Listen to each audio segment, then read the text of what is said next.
लोग पार्ट 2 पढ़ेंगे अकाउंट्स में क्लास 11 के लिए कि आपको बेसिक टर्म अकाउंट्स में जानना बहुत ज़रूरी है। कल तक तो आप लोग रूल्स एंड रेगुलेशन पढ़े, ठीक है। जीएपी क्या होता है पुराने क्लास में आप लोग पढ़े, ठीक है। आपका सीआईसीआई क्या इशू करता है, सारे रूल्स क्या है, कितना स्टैंडर्ड्स आईआरएफएस क्या होता है, ये सब कुछ पढ़े। आज हम लोग जानेंगे कितने टर्म्स होते हैं, क्या क्या अकाउंट्स में टर्म होते हैं, ठीक है। Let's start. Number 1, business transaction क्या होता है। बिजनेस ट्रांजेक्शन होता है कि हम अगर डील कर रहे हैं बिजनेस में किसी के साथ, वो बुक्स को अकाउंट्स में रिकॉर्ड करेंगे, तो वो होता है business transaction. Economic event entered by two parties, दो पार्टी अपना इवेंट में एंटर हो रहा है, ठीक है, वो रिकॉर्ड करेंगे, वो मॉनिटरी में आइटम्स में तो रिकॉर्ड करेंगे, वो बिजनेस ट्रांजेक्शन माना जाएगा। मान लो हम तुमको गुड्स बेचे, बिजनेस ट्रांजेक्शन। तुम मेरे को पैसा दिया, बिजनेस ट्रांजेक्शन। हम बैंक में पैसा जमा किए, बिजनेस ट्रांजेक्शन। हम कस्टमर को पैसा दिए, बिजनेस ट्रांजेक्शन। हम एम्प्लॉय को उसका सैलरी दिए,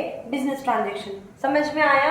अकाउंट क्या होता है, फाइनेंशियल इकोनॉमी क्या है, express in terms of money, ठीक है। अकाउंट क्या होता है, अलग अलग लोगों के अलग अलग अकाउंट बनाया जाता है। Place to record transaction under a head, it should both account and effect direction of the, कौन से अकाउंट में क्या रिकॉर्ड करें। कैश के अकाउंट में कैश की ट्रांजेक्शन, बैंक के अकाउंट में बैंक की transaction.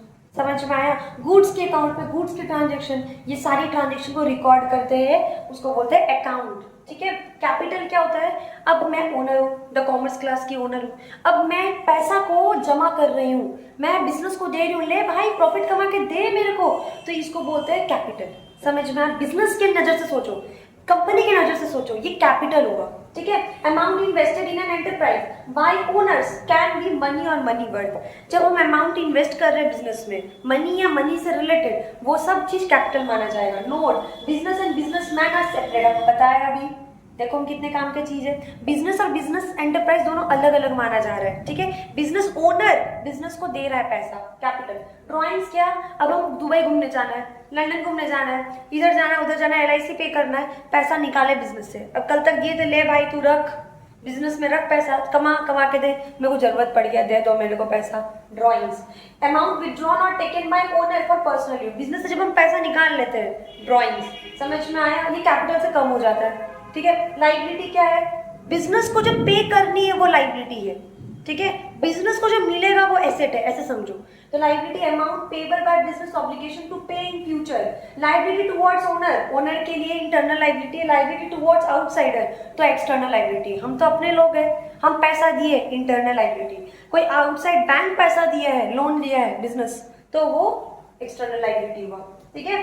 Further classification of liability, दो तरह की लाइबिलिटी होती है, non current, current liability. Non current liability 1 साल से ऊपर की लाइबिलिटी है, 2 साल की, 3 साल की लोन है, ठीक है। ऐसी लाइबिलिटी, हम गुड्स खरीदे 2 साल के लिए, तो लाइबिलिटी है मेरी। क्रेडिटर्स, ठीक है। तो payable after a period of more than 1 year, long term loan. Current liability payable with in the 1 year, ठीक है, 12 मंथ्स के भीतर, शॉर्ट टर्म लोन। ऐसे ही एसेट्स भी होते हैं। Properties, money or money value owned by the business entity, ये जब ओन करते हैं, फर्नीचर बिजनेस में, मशीन, लैंड, बिल्डिंग, फ्लैट, जितना भी चीज ओन कर रहे हैं, कैश बैलेंस, बैंक बैलेंस, ये सब कोई एसेट्स में आता है। एसेट्स दो तरह की होती है, नॉन करेंट में, करेंट में। नॉन करेंट क्या होता है, ऐसा जो लॉन्ग पीरियड ऑफ टाइम, साल भर से बेसिक एसेट्स है। जैसे इसमें भी 2 हो जाएगा, टेंजिबल, इनटेंजिबल। टेंजिबल का मतलब है which can be touch, seen, this is tangible assets.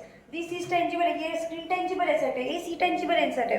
समझ में आया। ये स्पीकर टेंजिबल एसेट्स है, तो ये टेंजिबल एसेट्स है। फर्नीचर टेंजिबल एसेट्स है, लैंड टेंजिबल एसेट्स है। इनटेंजिबल मतलब जो हम देख नहीं सकते, फील कर सकते हैं, मेरी इज्जत, गुडविल। समझ में आया।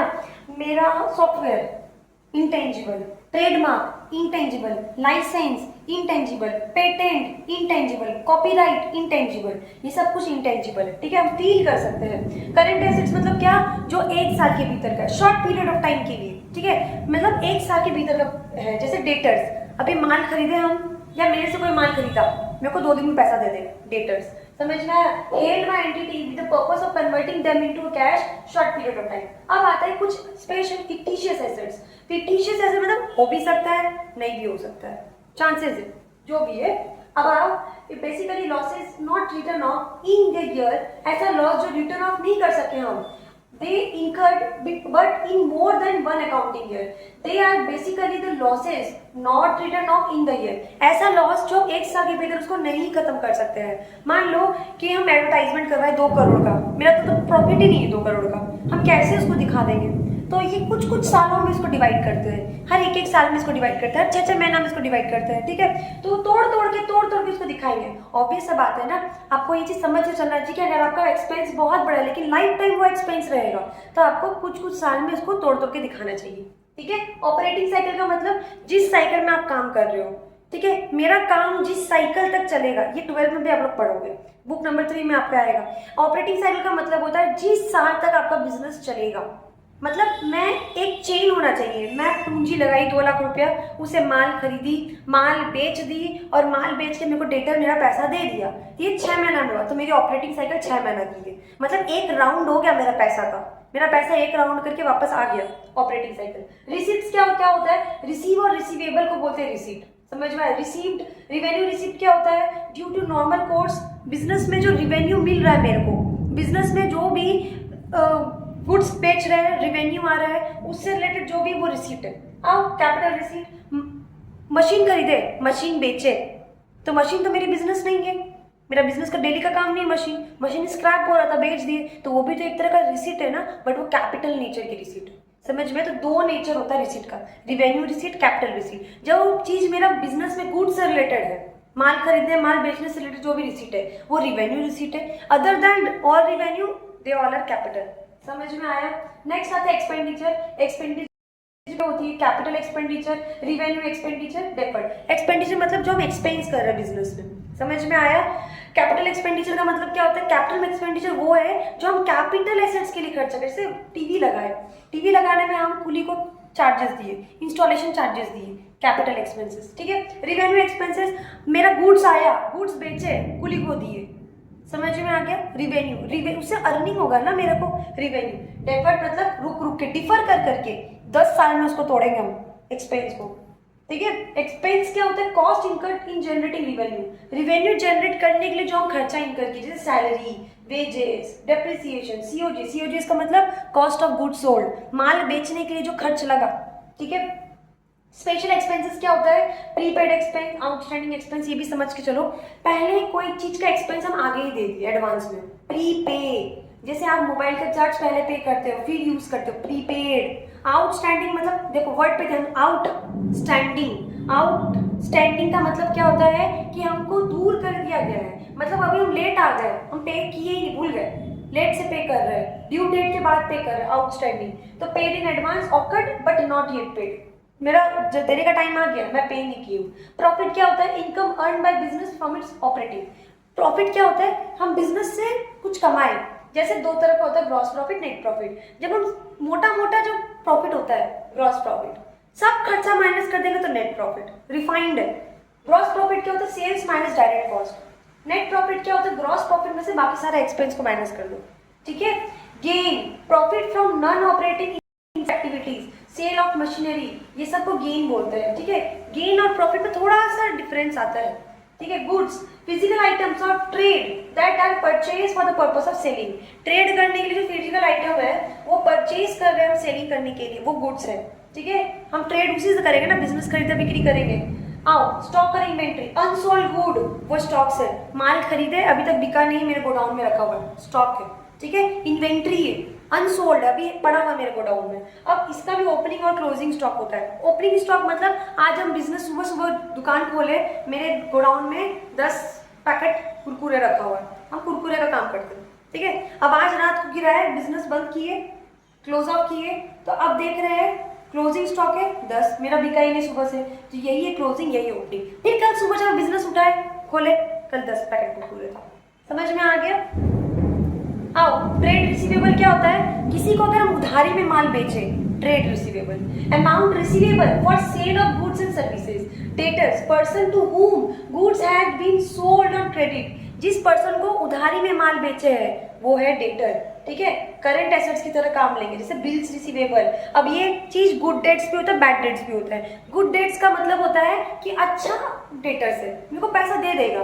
बैड डेट्स का मतलब अब वो डेटर हाथ उठा दिया, भाई हम नहीं दे सकते, मार ली तुम्हारे, जा क्या कर लेगा तू, ठीक है। Bills of exchange, bad debts का मतलब irrecoverable creditor. Trade payable, trade payable भी मतलब होता है जो उधारी में बेचे, उधारी में मेरे को बेच दिया, उधारी में मेरे को खरीद लिया, मेरा गुड्स हम उधारी में खरीद लिए गुड्स, ट्रेड पेबल। लेकिन पैसे देके खरीदे तो कोई ट्रेड पेबल नहीं। समझ में आया। Amount payable for purchase of goods and services, जैसे क्रेडिटर, बिल्स पेबल, ठीक, इसका ऑपोजिट। क्रेडिटर का मतलब टू हुम वन एंटरप्राइज ओज अमाउंट अगेंस्ट क्रेडिट परचेज, ठीक है। एक एंटरप्राइज अमाउंट ओ करता है क्रेडिट परचेज के चक्कर में, ठीक है। बिल्स पेबल क्या है, एक्सेप्टेड बाय क्रेडिटर, हम पुर्जा काट के दे दिए, सेम इस तरीके से बिहेव करेगा, हम बिल काट के दे दिए, अब 2 महीना बाद हम उसको पेमेंट करेंगे, तो हम उसे तो गुड्स खरीद लिए ना उधारी में, तो अब वो हम उसको पेमेंट करेंगे, क्रेडिटर। समझ में आया। डिस्काउंट, ट्रेड डिस्काउंट होता है, कैश डिस्काउंट होता है। ट्रेड डिस्काउंट वो डिस्काउंट होता है जब हम बल्क में अमाउंट खरीदते हैं, जब बल्क में गुड्स खरीदते हैं, उस केस में जब मेरे को बिजनेस डिस्काउंट देता है तो उसको बोलते हैं ट्रेड डिस्काउंट। जब प्रॉम्प्ट पेमेंट करते हैं, अभी खरीदे अभी कभी आपको पेमेंट कर दे रहे, कैश डिस्काउंट। तो डिस्काउंट क्या होता है, मेरे गुड्स की प्राइस में थोड़ी सी रिडक्शन हो गई, ठीक है।